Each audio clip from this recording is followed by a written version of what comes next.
Hi friends, welcome to అమ్మా natural vlogs. ఈరోజు మన ఛానల్లో సోయా చిప్స్ కర్రీ అండి, బంగాళదుంప కాంబినేషన్తో కర్రీ అయితే సూపర్ టేస్ట్ ఉంటుందండి.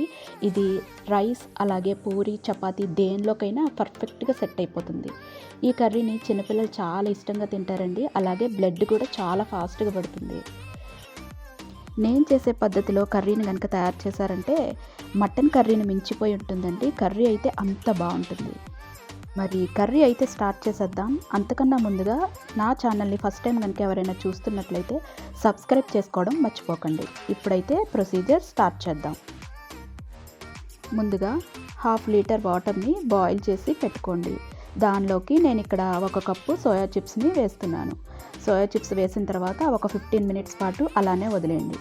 15 మినిట్స్ తర్వాత మనం ఈ వాటర్ని వంపేసి 2 సార్లు నార్మల్ వాటర్ని వేసి వాటిని కూడా వంపేయండి.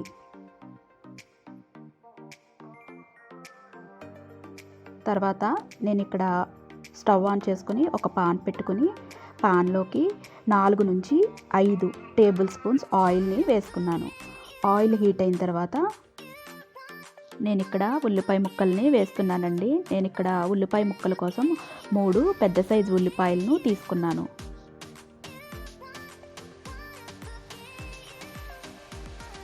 తర్వాత రుచికి సరిపడినంత సాల్ట్ అలాగే 1/2 టేబుల్ స్పూన్ పసుపును కూడా వేశాను. ఫ్లేమ్ని మీడియంలో పెట్టుకోండి, మరీ సిమ్లో అవసరం లేదు.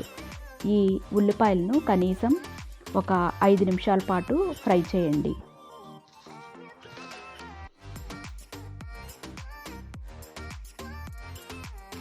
ఉల్లిపాయలు ఫ్రై అయిన తర్వాత మనం ముందుగా రెడీ చేసి పెట్టుకున్న సోయా చిప్స్ని ఇందులో వేయాలి. సారీ అండి, నాకు ఇక్కడ ఎడిటింగ్లో క్లిప్ అనేది డిలీట్ అయిపోయింది. ఈ సోయా చిప్స్ని ఇందులో వేసేటప్పుడు వాటర్ అనేది లేకుండా బాగా గట్టిగా పిండుకుని సోయా చిప్స్ని ఇందులో వేయండి. సోయా చిప్స్ వేసిన తర్వాత మనకి కనీసం ఒక 5 నిమిషాల పాటు ఆయిల్లో ఫ్రై అవ్వాలండి. అలా ఫ్రై చేస్తేనే మనకి కర్రీ టేస్ట్ బాగుంటుంది. అలా కాకుండా వెంటనే మసాలాలను వేసామంటే టేస్ట్ అనేది అంత బాగుండదు.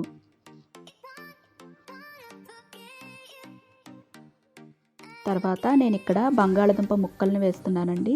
ఈ బంగాళదుంప ముక్కల కోసం నేను 2 బంగాళదుంపల్ని తీసుకున్నాను.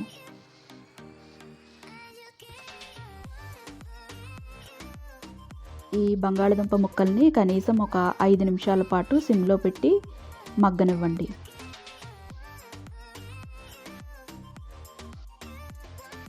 తర్వాత నేను ఇక్కడ గరం మసాలా పేస్ట్ని వేస్తున్నానండి. ఈ garam masala paste 2 table spoons తీసుకున్నాను. ఈ గరం మసాలా పేస్ట్ కోసం నేను అల్లం వెల్లుల్లిపాయ ధనియాలు జీలకర్ర అలాగే యాలకులు లవంగాలు దాల్చిన చెక్క వీటన్నిటిని కలిపి ఇలాగా పేస్ట్ లాగా చేసుకున్నాను అన్నమాట. ఈ పేస్ట్ని నేను ఇక్కడ 2 టేబుల్ స్పూన్స్ తీసుకున్నానండి.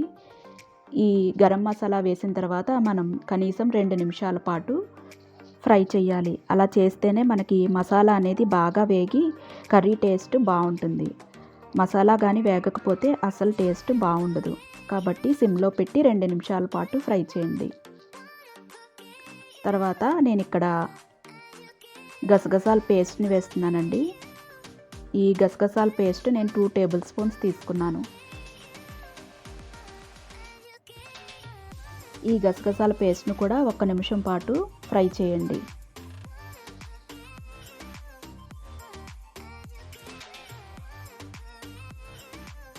తర్వాత నేను ఇక్కడ మసాలా కారాన్ని వేస్తున్నానండి. మసాలా కారం 2 టేబుల్ స్పూన్స్ తీసుకున్నాను. ఈ కారం వేసిన తర్వాత 1 నిమిషం పాటు ఫ్రై చేయాలి.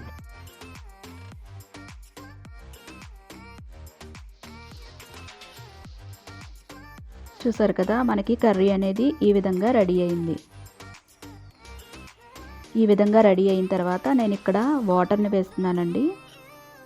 వాటర్ అనేది మరి ఎక్కువ వేయకండి, మన బంగాళదుంప ముక్కలు ములిగేలాగా వేస్తే సరిపోతుంది. ఇప్పుడు దీని మీద మూత పెట్టుకుని ఒక 10 నిమిషాల పాటు సిమ్లో పెట్టి కుక్ చేయండి. చూసారు కదా, 10 నిమిషాల తర్వాత మనకి కర్రీ అనేది ఈ విధంగా రెడీ అయింది. వాటర్ అనేది అస్సలు లేదు, అలాగే బంగాళదుంప కూడా పర్ఫెక్ట్గా ఉడికిపోయింది. దీనిలో ఒకసారి సాల్ట్ని చెక్ చేసుకోండి. సాల్ట్ కనుక కరెక్ట్గా సరిపోతే స్టవ్ ఆఫ్ చేసి